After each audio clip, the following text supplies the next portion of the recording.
Voilà. Bonsoir, bienvenue au webinaire d'un de nos appareils qu'on va appeler l'empereur des appareils hybrides. Donc on va parler du Sony A1. Et donc on est très content aussi de vous la présenter et on est aussi très content de vous la présenter avec notre ambassadeur Sony, Marc Aladef, qui a eu l'occasion de partager du temps et qui a aussi l'occasion de l'avoir sur lui. Bonsoir Marc, comment tu vas? Bonsoir, ça va très bien, merci. Euh, voilà. Donc, aujourd'hui, je voulais non pas vous raconter, comme d'habitude, je dirais tous les bénéfices du A1, parce que je crois que tout le monde a déjà vu de très nombreuses vidéos là-dessus, mais plutôt vous expliquer comment le configurer au mieux, puisque le nombre de réglages est encore plus élevé que sur un A7S3 ou sur un A7R4, donc il y a pas mal de réglages spécifiques. Donc même pour ceux qui ont l'habitude, ça vaut la peine de repasser à travers certaines options pour le configurer au mieux. Donc voilà le but aujourd'hui. Ok. Est-ce que vous voyez mon écran? Je ne sais pas. Simon? Oui, oui. On voit mon écran, c'est D'accord. bon? Ok, parfait alors. Je vais commencer.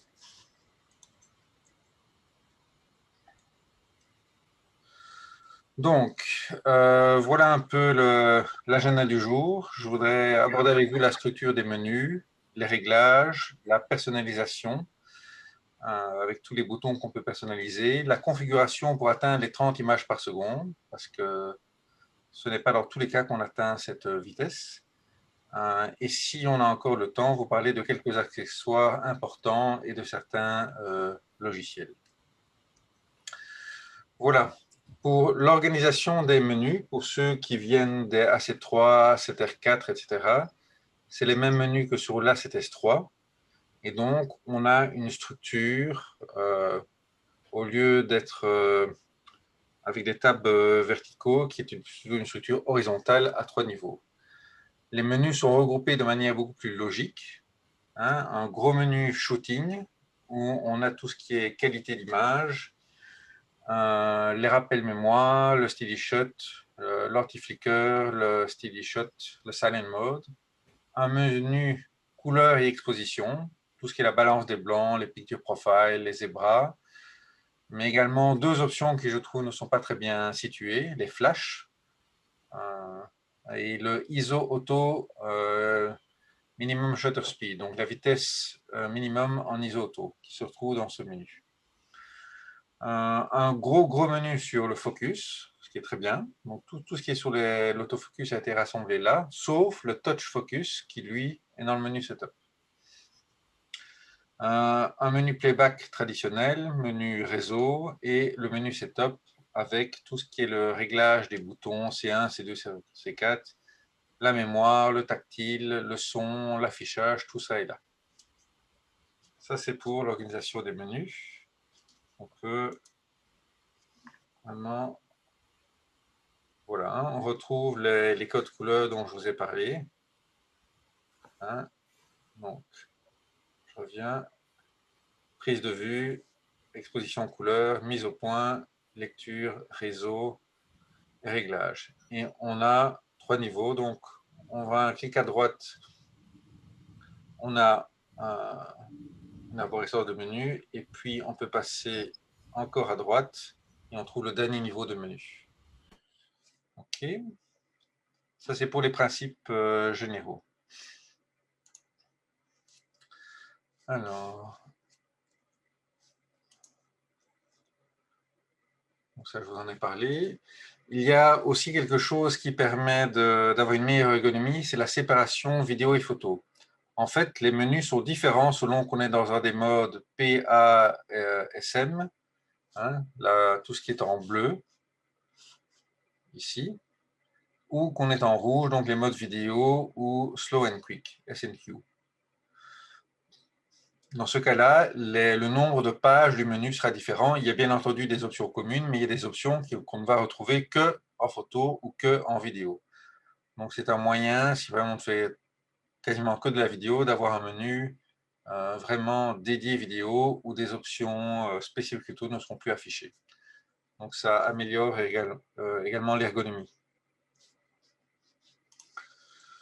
Alors, une petite série de réglages à faire une fois pour toutes aux sorties du boîtier, parce qu'il y a des réglages qui pour moi devraient être standards mais qui ne sont pas activés. Et c'est le cas parfois sur tous les boîtiers Sony. Un petit réglage sur la compensation des défauts d'objectif ou la compensation des dégradés, donc des aberrations chromatiques n'est pas activée par défaut. Les autres corrections sont activées, mais celle-là non. Donc n'oubliez pas de l'activer. Choisir, si vous allez faire de la mise au point manuelle, tout ce qui est les options de picking qui sont off par défaut. Une petite option pour la lecture, c'est de faire quand on agrandit, c'est de zoomer là où on a fait la mise au point et pas au centre. Petite option ergonomique, mais qui est très utile. Bien entendu, température de mise hors tension à régler sur élevé. C'est pour ne pas avoir de warning chaleur overheating. Je n'en ai jamais eu personnellement, mais c'est un des réglages que je fais systématiquement sur tous les boîtiers Sony, sauf si vous avez les mains ultra fragiles, que vous ne supportez aucune chaleur, on peut sans problème régler ce paramètre sur élevé plutôt que standard. Un petit paramètre sur la circulation du point focal, donc c'est le petit collimateur, c'est apparu avec le A7R4, si je me souviens bien. Ça permet, une fois qu'on a atteint le bord du cadre avec le collimateur, qui retourne de l'autre côté automatiquement et de ne pas être coincé par les bords. Donc ça améliore la rapidité pour la position du collimateur. Alors une petite option qui est nouvelle, qui est géniale, c'est Supr en appuyant 2 fois. Donc sur tous les autres boîtiers, quand on fait supprimer, on a un petit menu qui apparaît et on doit recliquer sur OK. Ici, en cliquant 2 fois sur la poubelle, eh bien, la photo est effacée directement. Donc c'est finalement beaucoup plus rapide et on peut le faire pour les groupes de rafale, si la rafale était ratée, ou photo par photo, mais c'est vraiment nettement plus rapide. Alors, une option qui est apparue également avec le A7S3, c'est l'affichage du cadre de mise au point. C'est dans le menu 36, dans Lecture. Donc, à la visualisation des photos, il peut afficher l'endroit où la mise au point a été faite. C'est pratique si on veut vérifier si la mise au point a bien été faite au bon endroit, sans nécessairement regarder en zoomant, en détaillant chaque image. Si on a une hésitation, on peut vérifier. Marc, est-ce que c'est la première fois? C'est le premier appareil qui sait faire ça? Le A7S3 sait faire aussi l'affichage du cadre de mise au point. Peut-être que l'A7C, ça je ne sais pas, mais en tout cas pas le A7R4, pas tout ce qu'il y a avant. Vraiment la nouvelle génération. Ouais. Je vais, 7C, il faudrait que je vérifie. ouais, je vais une fois aussi vérifier sur la A7C parce que c'est la première fois que je l'entends et je le vois aussi. Ok, mais c'est vraiment pratique. Je dirais, pour les portraits, comme il est excellent à la mise au point, c'est quasiment certain qu'il fait toujours la mise au point, mais parfois en paysage ou autre, ou si on a dû faire une rafale très rapide, ça vaut la peine de vérifier. Alors, une petite fonctionnalité à activer également, c'est le suivi tactile. Parfois, c'est quand même bien pratique dans certains cas de figure, quand on est dans des espaces exigus ou en vidéo, que en appuyant sur un endroit de l'écran, par défaut, il va faire la mise au point uniquement, mais il ne va pas faire passer en mode tracking. Donc, en activant l'option suivi tactile, il fait la mise au point et il commence le suivi, le real-time AF tracking. Donc, c'est une option, je dirais, à activer. Okay. Ouais. Marc, je peux demander quelque chose à notre public. Est-ce que notre public présent ce soir, est-ce que vous avez un A1? Est-ce que vous êtes propriétaire d'un A1? C'est juste pour un peu voir. Oui, Xavier dit oui. Jean-Moïse aussi. Ah, ok, ok. Véronique qui dit j'ai décommandé, il n'arrive pas. On s'en occupe, Véronique, mais c'est un problème mondialement, mais on essaye de vraiment regrouper ça pour la Belgique pour l'instant. Ok, donc on a quand même un petit public propriétaire d'un A1. Ok, bah top. Mais Voilà, n'hésitez pas si vous avez des questions. voilà, la vidéo va peut-être un peu vite, mais il y aura le replay, ce qui permettra, quand vous aurez votre A1, de la rejouer petit à petit. Absolument, absolument. Et tout le monde qui s'est inscrit reçoit automatiquement un mail demain avec l'enregistrement. Euh, un petit réglage qui est apparu à partir des troisième, quatrième, non, quatrième génération, principalement, c'est pouvoir régler le nom des fichiers vidéo. Donc, sous les précédentes générations, chaque fois qu'on reformatait la carte, on repartait à 1. Ici, en vidéo, comme en photo d'ailleurs, il peut incrémenter depuis le début et ne jamais perdre son compte. Alors, un petit truc, comme moi j'ai plusieurs boîtiers, et que quand je rentre, je décharge toute une série de cartes mémoire. J'aime bien, en tout cas, savoir avec quel boîtier ça a été pris rapidement, ce qui me permet, sans regarder la taille, de voir c'était pris avec quel appareil. Et donc, j'ai préfixé chacun des titres. Je n'ai pas laissé le DSC traditionnel. J'ai mis mes initiales, MA, marqué la def, Mhm. précédé du modèle. Donc, j'ai mis 7 MA pour mon 7R4. J'ai mis 6 MA pour mon Alpha 6600 et j'ai mis 1 MA pour mon Alpha One. Donc c'est un petit truc, mais quand vous avez plusieurs boîtiers, c'est pratique. Et si vous avez deux Alpha One, eh bien, vous pouvez l'appeler comme vous voulez, hein, A1, A2, etc. Mais ça vous permet de savoir finalement de quel boîtier ça vient. Okay.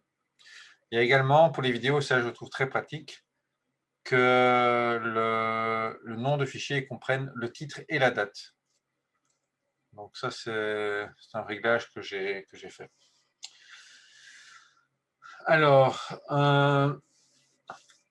la fonction anti-poussière, enfin, comme sur le A9.2, mais qui n'existe pas sur la A7S3, ça permet de fermer l'obturateur au changement d'objectif, ce qui permet d'avoir un capteur beaucoup moins poussiéreux.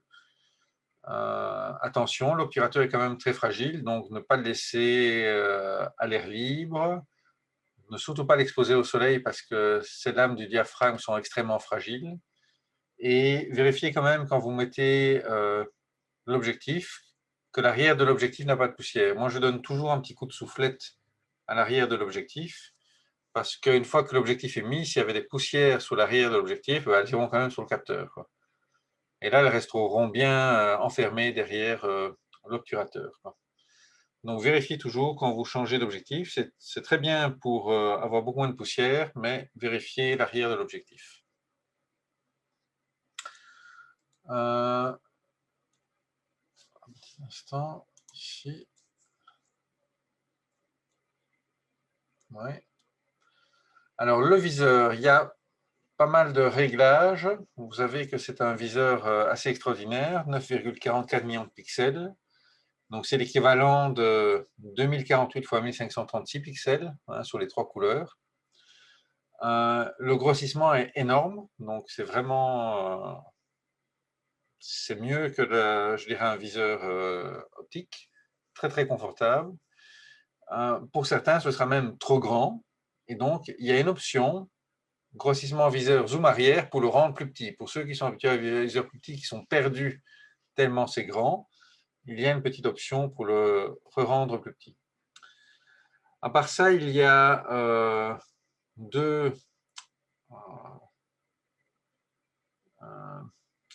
je dirais, il y a deux paramètres principaux. La vitesse de défilement du viseur, qui peut être standard, élevé ou très élevé. Donc, c'est du 60 images par seconde, 120 ou 240. Les vitesses élevées et très élevées, c'est vraiment quand on fait de la rafale ou de la rafale à 30 images par seconde, donc vraiment pour du sportif. Dans ce cas-là, la qualité d'affichage sera sur standard. Okay. Et si on va en très élevé, on sera d'office en zoom arrière. En fait, pour atteindre ces fréquences de rafraîchissement, il ne peut pas le faire sur toute la surface et avec la même qualité. Si on fait du portrait, de la photo de rue standard et de temps en temps de la rafale, alors autant opter pour une vitesse de défilement standard, 60 images par seconde, comme sur les générations actuelles, mais alors on a une qualité d'affichage dans le viseur qui est vraiment extraordinaire. J'ai vraiment testé à fond, et par exemple en standard, vitesse élevée, 120 images par seconde, on a parfois des petits effets de moiré sur certaines textures, comme on avait avant, mais en 60 images par seconde qualité élevée, là on n'a plus du tout ces effets, c'est extrêmement naturel comme image, quoi. Donc à vous de voir dans quelle configuration vous êtes, sportif, pas sportif, pour choisir la bonne combinaison. Moi je reste dans la plupart du temps en standard, vitesse qualité d'affichage élevée. Donc ça c'est le viseur dont je vous ai parlé. Donc par rapport au A7 III, on passe de 2,4 millions de pixels à 9,4. C'est énorme. Le A7R4 était déjà très bien, mais le A7S3 et le A1, c'est une autre dimension. Alors, les réglages vidéo, c'est un peu comme sur le A7S3, c'est énorme. Hein. Donc, on a en plus, par rapport à A7S3, on a la Weka. Quand on a le préfixe HS, ça veut dire que c'est encodé en HEVC, donc H265, et le S, c'est le classique H264.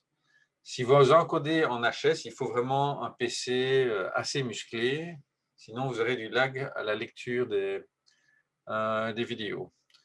On a bien sûr pour chacune des options des kyrielles d'options. Bon, en Weka, c'est du 25p, mais en 4K, on peut monter donc jusqu'à du 120 images par seconde. Et tous les intermédiaires, en du 10 bits, 8 bits, 422, 420, il y a une foule de réglages. Alors la Weka peut sembler à quoi ça sert, personne n'a de télévision Weka. Ça a quand même un intérêt si on veut rezoomer a posteriori. Et également, du 8K qui est réencodé en 4K, on aura une image nettement plus précise finalement que de la 4K. Donc on gagne vraiment quelque chose. Maintenant, tous mes tests d'objectifs, je les fais, en tout cas ceux qui sont faits pour la vidéo sont faits en 8K et je les downsample en 4K à la fin. Mais on trouve une finesse qu'on n'a pas si on fait de la pure 4K. Donc c'est vraiment une option finalement intéressante, pas pour la Weka pure, mais pour repasser sur de la 4K en fichier d'export. On a également quelque chose qu'on retrouve dans les caméras Venice professionnelles, etc., qui est le Picture Profile numéro 11, le Cinetone, qui a également été mis maintenant sur la A7S3, qui est un profil cinéma qui nécessite très peu de color grading, qui est vraiment quelque chose de très agréable. Mise à jour, on fera ça plus tard. Voilà. Un petit truc qui est aussi pas mal, c'est pour les réglages vidéo, c'est dans le menu 16, affichage évident pendant l'enregistrement. Ça affiche un petit cadre rouge pendant qu'on enregistre. Donc, quand on enregistre traditionnellement, il y a juste le petit rec, mais par temps de grand soleil ou quand c'est assez chargé, c'est parfois difficile de voir si on a vraiment commencé l'enregistrement. Avec cette option-là, on a vraiment un cadre rouge qui apparaît et on est sûr qu'on enregistre. C'est un petit plus. OK. Alors, pour ceux qui veulent utiliser la fonction zoom avec les focales fixes, ne pas oublier de mettre l'option zoom image claire, uniquement accessible alors en vidéo. mais qui permettra de faire un zoom numérique sans perte de qualité, puisqu'on zoomera sur le capteur grâce à cette option. L'autofocus. Je ne vais pas vous refaire un cours sur l'autofocus, on a fait 2 fois 1 heure. Juste quelques particularités. Ouais, mais je vais vite répéter pour les gens. Donc, si vous voulez revoir ces webinaires, vous pouvez les retrouver sur la page Facebook vidéo, dans la section vidéo, et là, vous pouvez revoir le webinaire qu'on a fait avec Marc sur l'autofocus. 2 sessions, et 2 belles sessions en plus. Oui. Donc, il y a les nouvelles particularités, c'est notamment qu'il y a l'autofocus sur les yeux des animaux, pardon, des oiseaux, qu'on trouve en plus des animaux et des humains. Qu'est-ce qu'il y avait d'autre de spécial? On verra ça plus tard. Comme sur le 7R4 et d'autres, on peut enlever toute une série de modes. Donc, en fonction de votre usage, certains modes sont plus utiles que d'autres. Moi, personnellement, je n'en garde que 3 principaux en mode tracking. La zone large qui prend tout le collimateur où je laisse l'appareil décider. Quand c'est un seul sujet vraiment sur un fond uni, qui n'a aucune hésitation, ou quand il y a des sujets qui sont imprévisibles, ou je prends soit un flexible spot small ou large en fonction de la situation. Et tous les autres modes, je les ai enlevés et donc j'ai une ergonomie qui est quand même nettement plus pratique puisque au lieu de devoir basculer à travers presque 14 options, j'en ai plus que 3 finalement. Donc ça c'est très pratique. Alors une option qu'on trouvait sur le A9 et qu'on trouve sur le A1 mais qu'on ne trouvait pas sur les autres, c'est l'affichage chrono pendant la prise de vue. On s'explique. Les A9 et A1 font 20 images par seconde, 30 images par seconde, entièrement en silencieux, la plupart du temps. Et donc, on ne sait pas très bien si on est en train de shooter ou pas, parce qu'il n'y a pas de blackout. Sur le A7R4, on peut être en silencieux, A7III, mais il y a un blackout. Donc, on voit qu'on est en train de faire la rafale. Avec le A1, on n'a vraiment aucun blackout. Donc, cette option affiche finalement 4 petits points, un dans chaque coin, des points bleus qui clignotent quand on fait la rafale. Et donc, ça indique que la rafale est en cours. Donc ça, c'est vraiment très pratique. Sinon, on a vraiment du mal, à moins de mettre le bruit électronique en continu, de savoir que effectivement la rafale est en cours. Donc, petite option très pratique. Alors, une option assez inédite, sur le A1, donc il y a 4 niveaux de rafale au lieu de 3 sur les autres. Il y a low, medium, high, et enfin, il y avait ça aussi sur les autres, mais en termes, il y a une molette dédiée pour la rafale, donc, et on peut régler, en tout cas la vitesse du low, du medium et du high. Le high plus c'est toujours 30 images par seconde en électronique, c'est 10 en mécanique, mais on peut régler, au lieu d'avoir, moi j'ai réglé 5, 10, 20, mais on pourrait très bien faire 10, 15, 20. Donc on peut vraiment régler à quoi correspond chacune des vitesses de rafale. Donc c'est un petit raffinement. Si vous voulez quelque chose de très très progressif ou quelque chose qui couvre vraiment une plus grande plage en termes de vitesse. Marc, est-ce que je peux te demander une question sur la rafale et des objectifs? Je pense que pas tous les objectifs arrivent à atteindre la Après, rafale. j'ai une slide pour ça Ah, ok, parfait. après. Alors, autre chose aussi, comme sur le A9, on a un bouton physique pour choisir entre donc la rafale, le vue par vue, mais aussi le retardateur. Et donc, on n'a pas, comme on avait facilement sur tous les autres boîtiers, une option dans le menu pour switcher entre retardateur 2 secondes, 5 secondes ou 10 secondes. Donc, il vaut mieux, il y a un réglage pour régler le retardateur qu'il vaut mieux mettre dans le menu fonction ou dans le My Menu.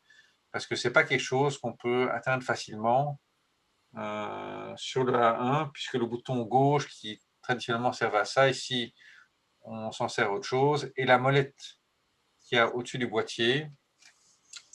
Attendez, on va se remettre ici.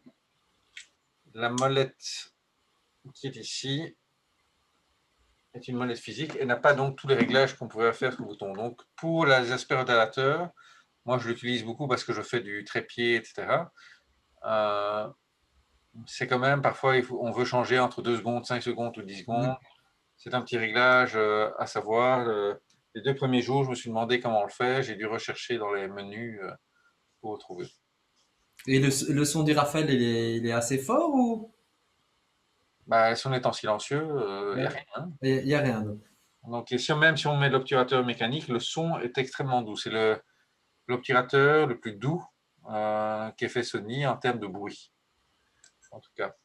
Alors, un petit réglage spécial en mode silencieux. Donc, le mode silencieux, ce n'est pas l'obturateur électronique. Donc, il y a obturateur électronique mécanique. En obturateur électronique, il peut être silencieux ou non silencieux. S'il est en non silencieux, il va émettre un petit bip électronique. Et c'est quelque chose parfois d'utile si vous faites des photos avec un modèle, parce que le modèle a besoin d'entendre que la photo a été prise pour changer de pose, etc. Attendez, je vais revenir ici. Donc, ça, c'est quelque chose qu'on peut parfois garder justement pour quand on travaille avec un modèle. Alors, si on travaille plutôt dans une salle de concert ou du golf, on veut être vraiment silencieux, on peut se mettre en mode silencieux, normal, et il y a quelques raffinements. Si vraiment on veut que ce soit extrêmement silencieux, on peut également désactiver certaines fonctions. Par exemple, parfois le capteur vibre un peu pour nettoyer la poussière. Il y a le capteur qui se met en place si on a activé que l'obturateur cache le capteur au changement d'objectif. Toutes ces fonctions-là font des micro-bruits qu'on peut également désactiver si on veut vraiment qu'il soit complètement silencieux, y compris quand on ouvre et qu'on ferme le boîtier. Donc il y a des petits raffinements qui sont disponibles dans ce sous-menu pour ceux qui voudraient avoir vraiment un appareil vraiment entièrement silencieux, même à l'allumage et à l'extinction. Alors, les réglages anti-scintillement, donc flicker, atteignent un niveau de raffinement assez inouï ici. Donc vraiment, ça marche dans tous les cas. Là où le A9, parfois de temps en temps, il y avait des soucis. Ici, vraiment, on n'a vraiment plus aucun souci. Et si jamais vous êtes vraiment dans un environnement ultra compliqué avec des LED, des lumières, des tubes TL, vraiment de tout dans tous les sens, qu'il y aurait encore un phénomène de banding que je n'ai jamais rencontré personnellement, il y a moyen d'utiliser ce qu'on appelle l'obturateur variable. Alors là, il faut se mettre en mode S, pas en mode A, mais on peut choisir des vitesses complètement farfelues pour vraiment trouver une fréquence qui ne correspond pas à une fréquence des lampes présentes. Donc 50,6, donc 1 50,6e de seconde ou 1 8064,5 de seconde. Donc on peut vraiment mettre n'importe quelle valeur pour essayer de trouver quelque chose qui n'est pas influencé par l'environnement des lumières dans lequel vous devez faire la prise de vue. Mais personnellement, avec le réglage de base, je n'ai même jamais eu besoin de ça, mais au cas où, si vous êtes dans des salles de sport avec des vieux éclairages, voilà, c'est qui peut être utilisé. Je vous laisserai lire avec une pause sur le replay le comparatif des deux modes. En ergonomie, on retrouve comme sur la CTS3 menu tactile. Je n'utilise pas beaucoup, je préfère souvent la molette. Par contre, pour la visualisation des photos, pour passer d'une photo à l'autre, zoomer comme sur un smartphone, c'est assez pratique quand même. Tu peux aussi supprimer des photos comme ça? Non, ça reste le bouton, le double press. Ça règle le double press pour supprimer photo, il me semble. Ouais. Ouais. On n'a pas encore ce raffinement-là. Alors, la grosse partie de notre présentation, c'est la personnalisation du A1. Je dirais, j'ai catégorisé, il y a 6 niveaux, je dirais, de personnalisation. Je commencerai par tout ce qui est rappel personnel maintien en français, qui est recall comme en anglais, qui permet, en restant appuyé sur un bouton, de changer complètement de configuration jusqu'à ce qu'on lâche le bouton. Ce qui permet, par exemple, si on est en mode vue par vue, de passer avec un appui sur un bouton automatiquement en mode rafale. Et donc ça, c'est quelque chose que j'avais mis sur la Ster 4, mais je n'avais utilisé que un réglage. Ici, je vous expliquerai pourquoi 2 réglages sont nécessaires. Je passerai en revue également tout ce qui est les boutons perso, donc tous les réglages des C1, C2, C3, C4, le menu FN, le My Menu, le fait qu'on a des réglages différents en photo et vidéo et l'utilisation des mémoires 1, 2, 3. Donc, voilà. Donc, j'ai passé le temps à essayer de tout configurer, de ce qui est immédiat à ce qui est qu'on utilise un peu moins souvent, mais quand même sans aller dans tous les menus. Donc, allons-y. Alors, de nouveau, la molette que je vous ai montrée permet de changer entre le vue par vue et la rafale. Mais donc, il y a un petit problème. Si on est en mode vue par vue et qu'on veut vite faire de la rafale, il n'y a pas moyen sans devoir tourner le bouton. Même chose, on est en train de faire des rafales et puis il y a un objet qu'on veut prendre calme, il ne bouge pas. Et donc là, très souvent, on va prendre une dizaine de photos parce qu'on est déjà en rafale. Donc, on doit pouvoir rapidement passer d'un mode à l'autre. Donc, si on est en mode rafale physiquement sur la molette, appuyer sur un bouton pour repasser en mode vue par vue et vice-versa. Si on est en mode vue par vue et qu'on veut faire de la rafale rapidement, c'est appuyer sur un bouton pour pouvoir changer immédiatement, sans devoir prendre la molette, appuyer sur le bouton, etc. Parce que là, on perd déjà 2 secondes. Donc pour ça, on utilisera des 3 disponibles, 2 rappels personnalisés de réglage par maintien. Recall Custom Hold en anglais, qui je trouve est beaucoup plus compréhensible. Donc, si on est en entraînement vue par vue, le rappel 1 pour moi fera la rafale, et si on est en rafale, fera une photo unique. Okay. Donc pour ça, voilà un peu les réglages que j'ai programmés. Moi, je travaille en priorité ouverture la plupart du temps, et donc je me suis mis en rafale high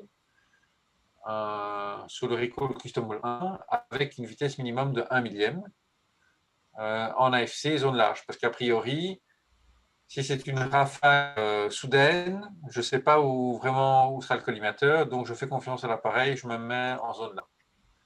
Par contre, je suis en rafale, je veux passer en mode vue par vue.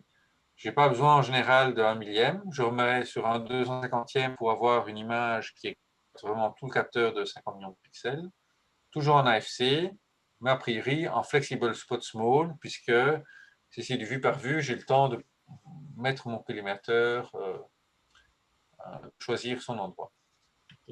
Et donc, voilà, ça c'est les réglages détaillés. C'est exactement la même chose, mais la vue dans les menus. Et passons maintenant à la personnalisation des boutons. Et vous voyez où j'ai mis le rappel, enfin, le recall, le rappel des réglages personnalisés sur le bouton AEL. Et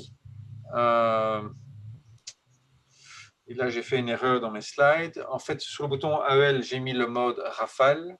Et sur le bouton qui est sur le côté de l'objectif, dont sont quasiment équipés tous mes objectifs, j'ai mis le mode vue par vue.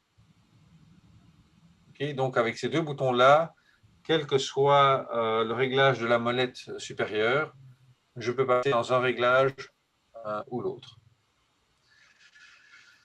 Alors, sur la A7R4, je mettais en C1 tout ce qui était AFC, AFS. Comme maintenant, de nouveau, c'est sur la molette supérieure, j'ai récupéré ce bouton-là et je l'ai assigné une fonction qui est nouvelle sur le A1, qui est la commutation du type de personnage pour la mise au point. Donc, humain, animal, oiseau, plutôt que de devoir choisir entre les trois, en fait, avec un appui sur C1, il permute entre les trois. Donc, c'est très rapide. On n'a pas besoin d'appuyer puis de bouger à gauche, droite pour sélectionner. On fait des clics sur le C1 immédiatement entre humains, animaux et oiseaux. Et donc, si vous ne faites jamais d'oiseaux, vous pouvez enlever une des options et ne faire que humains-animaux. Ou si les humains, ça ne vous intéresse pas, c'est les oiseaux, les animaux, vous savez enlever les humains et ne garder que deux options. Donc, il y a moyen de régler tout ça, mais c'est extrêmement pratique pour changer si on fait une fois de l'animalier, une fois des portraits. Ça permet de permuter rapidement. En C2, je n'ai pas mis la zone de mise au point, mais la commutation des zones de mise au point. Comme je vous ai expliqué, je n'ai gardé que 3 options sur les 7. Et donc, au lieu d'appuyer et de devoir choisir parmi les 7, j'appuie et je commute entre les 3 modes, les 3 zones de mise au point. Est-ce que c'est clair pour ça? Ça a l'air, je n'ai pas encore reçu beaucoup de questions. Euh, Ah, j'ai quand même un petit question de Xavier qui rentre. Xavier Van Ingelem. oui. Est-il possible de passer en plein écran avec l'écran de marque? Désolé Simon. Voilà, j'espère que ça s'est mis en place. Je peux agrandir un tout petit peu ici, comme ça. Voilà. Voilà, est-ce que c'est bon? Vous voyez bien l'écran de marque? OK. Alors, dans les autres boutons que j'ai personnalisés, je regarde des choses importantes. J'ai toujours le ISO auto vitesse d'obturation minimum que je mets en général moi sur AF on parce que je change régulièrement de ce paramètre en fonction de la situation. Trois types de déclencheurs, mécanique, électronique. Pour certains tests sur trépied, pose longue, pose bulb, je me remets quand même en mécanique par exemple. Et comme je fais beaucoup d'objectifs manuels, en C4, je mets la loupe de mise au point. Alors j'ai également remanié complètement ce que je mettais de flèche, gauche, droite, haut, bas, vu la molette supérieure. Donc j'ai pris la luminosité de l'écran, notamment, la commutation de l'œil gauche, l'œil droit, parce que je fais beaucoup de portraits et parfois l'œil qui choisit n'est pas celui que je veux. Donc avec un petit clic gauche sur la molette, je peux changer d'œil. J'aime bien parfois, même si l'objectif est AF, repasser en MF pour certaines situations. Donc avec un appui central, je repasse en AF immédiatement. Je trouve que actionner l'interrupteur sur l'objectif prend trop de temps. Donc là, avec un petit clic, je peux basculer très facilement à FMF si nécessaire. Donc ça, ce sont pour les réglages photo.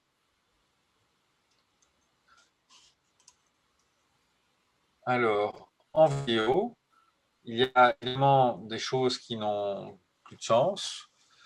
Donc, j'ai remanié certains boutons, notamment le bouton C3 d'obturateur. Je assigne en général le niveau du micro, par exemple.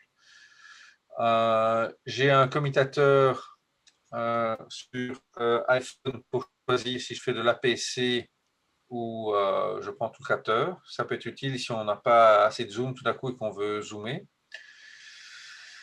La vitesse de transition que j'ai mis en AEL. Donc, si on veut des transitions très douces, très lentes ou quelque chose de plus rapide pour de l'action, ça dépend du rendu que vous voulez avoir. Et puis, par exemple, quelque chose qui est apparu avec le A1, on peut maintenant avoir le zoom arrière et le zoom avant sur touches différentes. Et donc, j'ai mis flèche gauche pour avoir un zoom arrière, flèche droite pour avoir un zoom avant, avec la fonction zoom image claire. Donc, ça permet de zoomer sur le capteur, de rester en 4K, mais si on a une focale fixe, de faire un petit zoom progressif en vidéo, c'est parfois utile. Et dans la touche bas, le profil d'image, donc pour pouvoir switcher en PP11 si nécessaire ou S-Log en fonction de ce que je veux faire. OK. Alors, il y a également un menu de personnalisation pour la lecture. Là, quelque chose d'assez pratique. J'ai assigné en C1 la sélection de la carte mémoire pour pouvoir basculer de l'une à l'autre facilement. Une fonctionnalité qu'on retrouve sur les A92. Excusez-moi. Téléphone ici. Sous la 9.2, c'est le maintien mémo vocal. Donc, si on veut enregistrer, tiens, j'étais là ou voilà, c'était telle personne, on peut enregistrer un tout petit peu d'audio qui sera attaché à la photo. Ça ne marche que pour les photos et pas pour la vidéo. Mais donc, ça permet, souvent utilisé pour tout ce qui est reporter, etc., de laisser une note vocale. Et donc, quand on revient, on a un petit fichier audio attaché à la photo qui permet de se souvenir de qui on a photographié, par exemple. Okay, donc ça, c'était la personnalisation pour la lecture. Marc, j'ai une question de Gérald. Oui. Quels sont les meilleurs réglages pour prendre des clichés d'oiseaux en vol avec la 1, le 200-600 et le TC 1.4? Ben, je dirais que ça dépend si l'oiseau est seul en vol, donc il n'est pas dans les branchages, donc je mettrais du large, quoi. Une simple zone large. Bon. Et après, est-ce qu'on veut faire de la rafale ou pas, ça en fonction. De toute façon, il fonctionne, je crois, jusqu'à F22, donc on peut même passer avec du PC2, être à F13, là, il va fonctionner parfaitement. Okay. Évidemment, si c'est à la tombée la nuit, à F13, c'est plus difficile, hein, mais a priori, en zone large, AFC, tracking, ça suit sans souci, quoi. Et puis, évidemment, détection des yeux des oiseaux. OK. Ok, je pense que ça a répondu à la question. Alors, le menu FN, c'est un seul niveau. Hein, donc, quand on a épuisé les C1, C2, C3, C4, tous ces boutons-là, qu'est-ce que j'ai mis? Ben, j'ai mis en photo, on a un réglage différent selon qu'on est en photo ou en vidéo. J'ai mis en photo tout ce qui est éventuellement APC ou full. J'ai mis le son, si je veux régler en silencieux, pas silencieux, avec le bip qu'on entend ou pas. Tout ce qui est les réglages de flicker, de vitesse pour anti-flicker, etc. Donc les réglages que je vous ai expliqués. La vitesse de rafraîchissement du viseur. Si je dois faire justement du sportif, repasser de vitesse standard de rafraîchissement à vitesse élevée ou très élevée. La sensibilité de la F, hein, donc la vitesse. L'aperture drive, il est toujours réglé sur focus standard, mais enfin, j'ai laissé l'option là. Je toujours à mettre quelque chose d'autre, mais je n'ai pas encore décidé. Tout ce qui est stabilisation et la focale de stabilisation. De nouveau, j'utilise pas d'optique manuelle, sans contact électronique. Et donc là, il faut pouvoir activer la stab quand même, mais il faut lui indiquer la focale. Donc, j'ai ces options-là que j'utilise assez régulièrement pour les optiques manuelles que je teste. Une balance des blancs qui peut se ridicule en RAW, mais parfois je fais des photos avec filtre et sans filtre, des filtres ND. Et donc là, j'aime bien fixer une balance des blancs. Comme ça, sur deux photos, je n'ai pas le auto qui a changé de balance des blancs. Je sais la photo avec filtre et sans filtre. Elle a été faite avec la même balance de blanc. En vidéo, j'ai d'autres réglages, par exemple les réglages du frame par seconde pour tout ce qui est SNQ, le mode des héros, puisque le mode des héros, même s'il est inutile en photo, il peut quand même déboucher les ombres de manière utile en vidéo.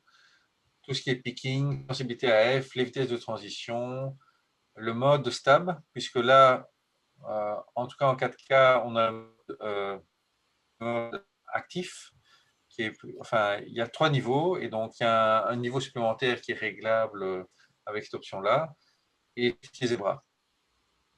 Sachant que tout ce qui est les modes Picture Profile, là, je l'ai mis en bouton direct, donc je n'ai pas besoin de le mettre dans ce menu FN. Alors, comme il y a encore beaucoup d'options, j'ai réglé le My Menu, hein, donc le Mon Menu. Il y a 5 niveaux de menu personnalisés. Qu'est-ce que j'ai fait? Dans le premier menu, j'ai mis tout ce qui était les réglages de la qualité d'image. Hein, si je veux passer en RAW, JPEG, ou quand je suis en vidéo, bah, c'est 8K, 4K, etc. Formater, une option que je fais régulièrement. Quand je reviens, je dis moi. Les réglages de tous les touches, si je veux rechanger ma config. Et tout ce qui est grossissement du viseur, luminosité du viseur. Le menu 2, j'ai mis plein d'options vidéo. Le menu 3, j'ai mis tout ce qui était retardateur, support d'enregistrement. En 4, j'ai mis tout ce qui était tactile, son. J'ai remis les profils d'image si je veux commencer à aller dans les détails. Et dans le menu 5, plutôt des réglages réseau, l'intervolomètre, le pixel shift. Bon, ça, il faut le mettre en fonction de ce que vous utilisez, en fonction de la logique qui vous est propre, mais c'est un troisième niveau. Après les boutons, après le menu FN, il y a ce My Menu. Et après, bien entendu, tout ce qui est les rappels de réglages personnels de mise au point, dont on a discuté. Il reste encore 2 options. On peut en fait dire quels sont les réglages qui sont différents photo et vidéo. Comme ça, si on passe régulièrement du mode photo en vidéo, il ne reprend pas les réglages qu'on vient de faire en photo, il les en vidéo. Typiquement, le profil d'image, je suis en PP0 en photo, mais quand je me mets en vidéo, je peux avoir laissé par exemple le PP11. Même chose, en général, la vitesse d'obturateur, si je tourne en 8K, un 25e, je voudrais un 50e, je dirais en vidéo, mais pas en photo. On peut choisir les options qu'on veut garder différents et qui ne gardent pas quand on passe d'un mode à l'autre. Donc voilà. Il reste les mémoires que j'utilise aussi pour avoir un set de fonctions préréglées. Et là, c'est en fonction de votre utilisation. J'ai fait un classique portrait, action, landscape, hein, PAL, c'est facile, hein, PAL NTSC à se remémorer. Et donc, j'ai mis dans la mémoire 1 toute une série de réglages pour le portrait. En mémoire 2 pour de l'action. Et en mémoire 3 pour du landscape, du paysage, de l'architecture, sous trépied, a priori, etc. Et donc, j'ai enregistré un set de paramètres prédéfinis. Et donc, si j'arrive quelque part, je peux directement me mettre dans une certaine configuration pour tout le boîtier sans devoir régler toutes les touches, la vitesse minimum, etc. Donc, voilà ce que j'ai mis pour du portrait. En général, je serai sur rafale lente ou en vue par vue, un 250e, avec auto, un flexible spot small, détection des yeux, qualité d'affichage élevée, vitesse du rafraîchissement du viseur standard. Donc ça, c'est vraiment le mode portrait. En mode action, là, je change, je me mets à 1 millième, je mets une rafale sur high, et plutôt je passe sur une zone de mise au point large, et je change la vitesse de rafraîchissement du viseur à élevé. Donc tout ça, simplement en passant de 1 à 2 au lieu de A, P à SM, on a toute une série de settings qui sont là directement faits. En mode paysage, là je descends à 1 125e, hein, ou même plus lent. Je mets une ouverture à 5-6, qui est en général l'optimum alors que pour les précédents modes, là, je mets plutôt pleine ouverture, donc je les règle en général à 1,4. Okay. Et en paysage, je me mets en Flexible Spot Small pour choisir le point sur lequel je vais faire la mise au point à l'infini. Okay. Et je désactive l'œil pour si un passant, je m'en fous. Moi, ce qui m'intéresse, c'est l'architecture, le paysage. Et donc, ces réglages sont enregistrés dans les mémoires.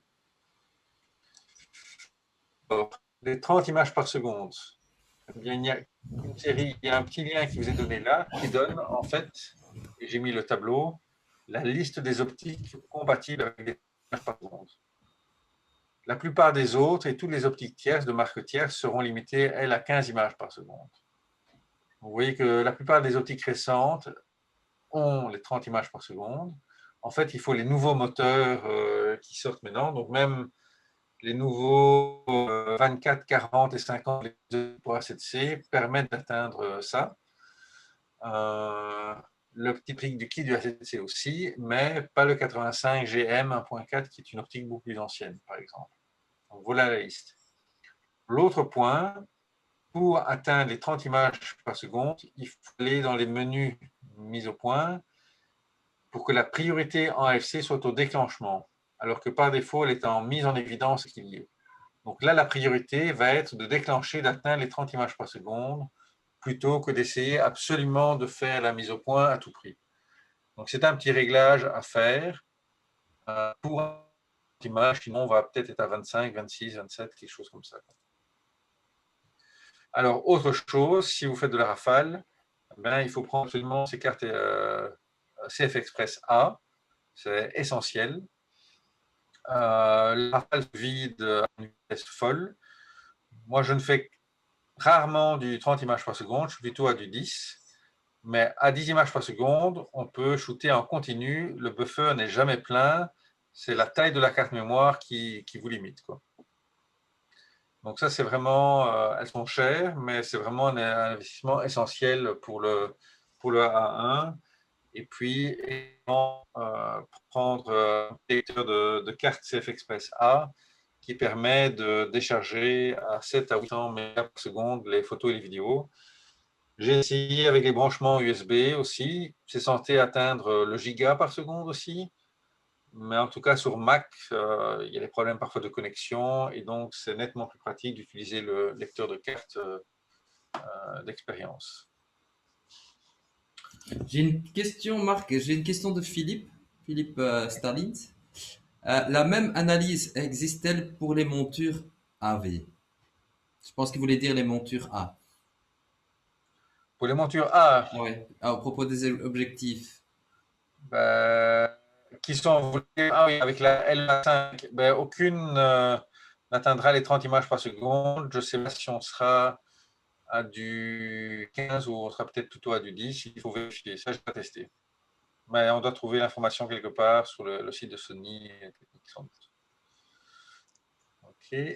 Donc, vous avez ici toutes les différences, 30, 20, à quoi correspondent les images. Vous voyez qu'en mécanique, c'est 3, 6, 8 ou 10, les vitesses.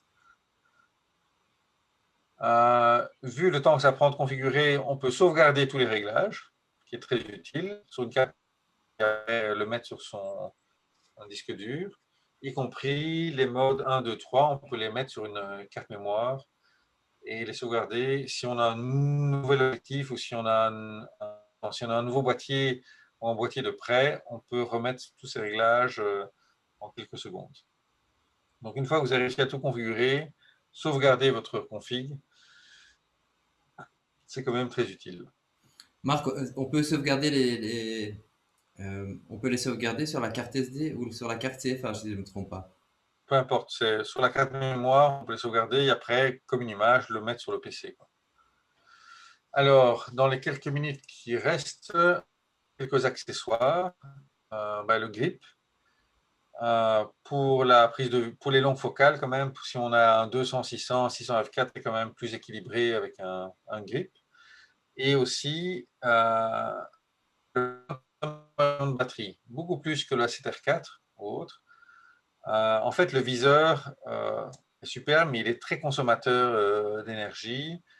Il calcule 120 fois par seconde, ça consomme. Et donc, j'ai constaté quand même une baisse de presque 30% en termes d'autonomie par rapport à A7R4. Quoi. Donc là, il vaut mieux avoir une seconde batterie. Pourquoi pas un grip pour ça, quoi.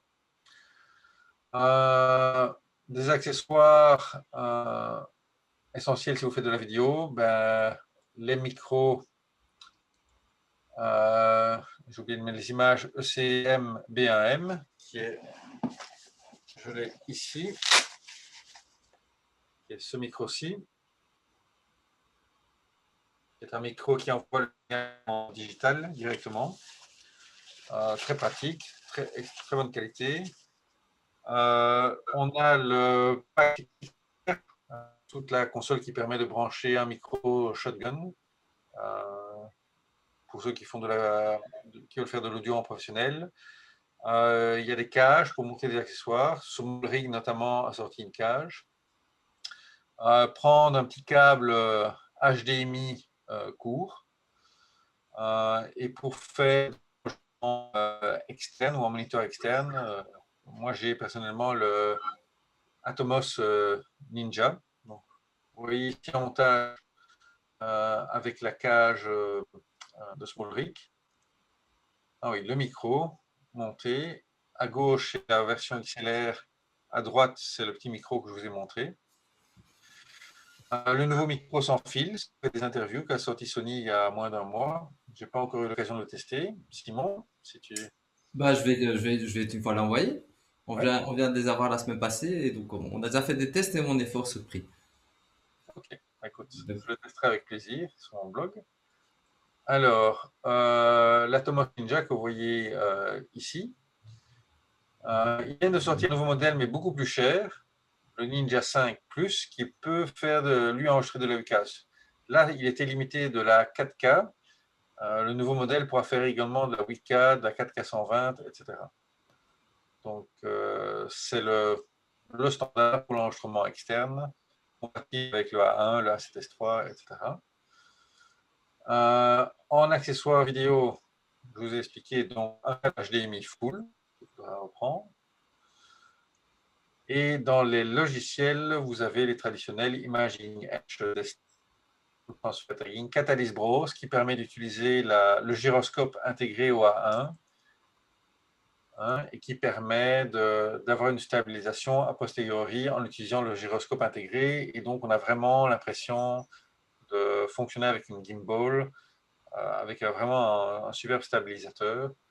Attention, ça ne fonctionne pas en 4K 120p ni en 8K, c'est réservé à la 4K 30 ou 60. Il y a un léger crop, mais ça permet quand même de faire une excellente stabilisation. Alors, un truc que j'ai fait aussi, et je publierai un tutoriel bientôt, si vous faites du studio, on peut maintenant fonctionner vraiment de manière assez efficace, même avec un Mac, ce qui n'était pas le cas avant, en FTP, et donc on shoot en RAW, les images arrivent en Wi-Fi sur votre laptop, et on peut les importer en direct en Capture One ou en Lightroom. Mais là, je ferai un petit tutoriel là-dessus. C'est pratique si on fait du studio pour montrer directement les résultats. Voilà, je vais prendre s'il reste des questions. On arrive au bout. voilà, j'ai une petite question de Bruno. Oui. Peux-tu récupérer les réglages communes d'une A9 par la carte SD? Ben, les réglages dans A9 ne se mettent pas sous la A1. Donc Hmm, le A7R4 permet aussi de sauvegarder ces réglages. On ne peut pas récupérer, c'est vraiment par modèle. Hein. hmm. Parce que donc c'est donc chaque réglage d'un modèle, donc un A9 pourrait rentrer dans un A9. C'est comme ça qu'il faut voir les Ouais. réglages. Il y a pas, même s'il y aurait 80% de commun, il y a des petites différences et donc c'est vraiment un fichier propriétaire par modèle. Ok. Vous avez encore des questions? N'hésitez pas à les poser. Mais de toute façon, Marc, je voudrais déjà te remercier cette formation de la A1. Comme on voit, c'est quand même un appareil très sophistiqué, très développé, très avancé. Donc déjà un grand merci quand même pour l'analyser avec nous, pour l'analyser. Je pense que c'est un appareil qui a encore beaucoup de découvertes à faire. Comment était pour toi l'utilisation, la première expérience? Mais, c'est difficile de revenir même au ACDR4 après avoir utilisé, quoi. Il vaut mieux ne pas l'acheter parce que tout le reste après, c'est lent, il est vraiment extrêmement rapide. L'AF a atteint un niveau de précision inouï. Les cartes CFX Express, là, c'est un vrai plaisir, on n'attend jamais. Et, et le viseur, moi, personnellement, les 30 images par seconde ne m'intéressent pas. Mais la vidéo 8K, pour pouvoir avoir une meilleure qualité finalement 4K, le viseur qui est extraordinaire quand je fais beaucoup de mise au point manuelle. Mhm. La personnalisation, vraiment, vraiment c'est un superbe appareil. Et voilà, quoi. Donc, je fais encore mes tests d'objectifs sur Aster 4 parce qu'il y a un peu plus de millions de pixels, mais pour tous mes vrais shooting tests, c'est un vrai plaisir. Le A1, ça a vraiment. J'ai eu beaucoup, beaucoup de modèles Sony depuis Mhm. 2008 que je suis en Sony, donc ça fait quand Ouais, même ouais. plus de 13 ans du tout. Mais là, c'est vraiment extraordinaire comme boîtier. Et est-ce que c'est aussi un appareil qui va t'inspirer à faire plus de vidéos? Mais différemment, puisque maintenant qu'on a cette stabilisation intégrée, qu'on a cette 8K qui permet de faire d'autres choses, qu'on a le Cinétone, donc oui, on va explorer un peu plus là, quoi. Mais il faut du temps pour maîtriser la bête, quoi. Et puis, il Mhm. faut lui adjoindre des objectifs d'exception pour vraiment en tirer le plein bénéfice, hein. Là, j'ai vraiment dessus le GM, le 1.2, qui est une pure merveille. Hein. On en parle, je crois, la semaine prochaine dans un autre Ouais, webinaire avec toutes les nouveautés d'objectifs. les nouveautés d'objectifs qu'on va en parler la semaine Mais prochaine. voilà, c'est un vrai plaisir avec ces nouvelles optiques dessus. Voilà. Une Ah fois bah, qu'on a goûté, c'est difficile de revenir aux autres. ça nous fait plaisir d'entendre. Mais voilà, juste pour info, bah, je pense qu'on va reprendre une deuxième session de cette webinaire sur le Alpha 1. Donc, le fin du mois de juin, bah, on va un peu voir plus des images et des vidéos, je pense. C'est Euh, ça, tout ce qui est portrait avec ouais. le A1, portrait en extérieur. Et genre justement avec l'Atomos, le fonctionnement de la F. Donc vous verrez comment les converteurs se font dessus, y Vous compris le avez, verbal, etc. On parlera également du dialogue avec les modèles, les passants dans la rue, et donc comment voilà, faire des portraits, quoi. ouais. Aujourd'hui, c'était plutôt une partie technique. Mais bon, je pense qu'il y a aussi très important parce que c'est quand même c'est un vrai bête d'ordinateur aussi, avec beaucoup de fonctions et beaucoup d'options. Donc, certainement, je connais pas les pages du manuel, mais je pense que c'est quand même un grand bouquin à analyser. Euh, L'important, c'est que la technique soit derrière, qu'on puisse se concentrer à la créativité, mais donc il faut maîtriser, régler une fois bien le boîtier. Une fois qu'on l'a sous la main, après on oublie, là, ça devient naturel et on peut se concentrer sur la création de photos ou de vidéos. ouais. Et c'est pour ça qu'on t'a demandé à toi, Marc, pour guider le public Voilà. parce qu'on aime bien comment tu expliques les choses techniquement et comment tu analyses les appareils Sony. Ok, Donc, merci. donc je te remercie beaucoup pour cette présentation. Euh, et donc voilà, vous pouvez donc, pour les gens qui sont rentrés par le plateforme Zoom, recevrez automatiquement demain un lien avec l'enregistrement. Pour les gens qui le veulent encore voir mais qui ne sont pas inscrits par Zoom, vous pouvez toujours voir sur la page Facebook Sony Belgium. N'hésitez pas à regarder à nos pages Sony Alpha Universe événements parce qu'on vous présente quand même une série de webinaires sur différents objectifs, appareils et styles de photographe. Et ça pour les prochains mois encore à venir. Marc, je te remercie beaucoup. Merci beaucoup public et je vous souhaite une excellente soirée. Bonne soirée. À Bonne bientôt. Au revoir. soirée.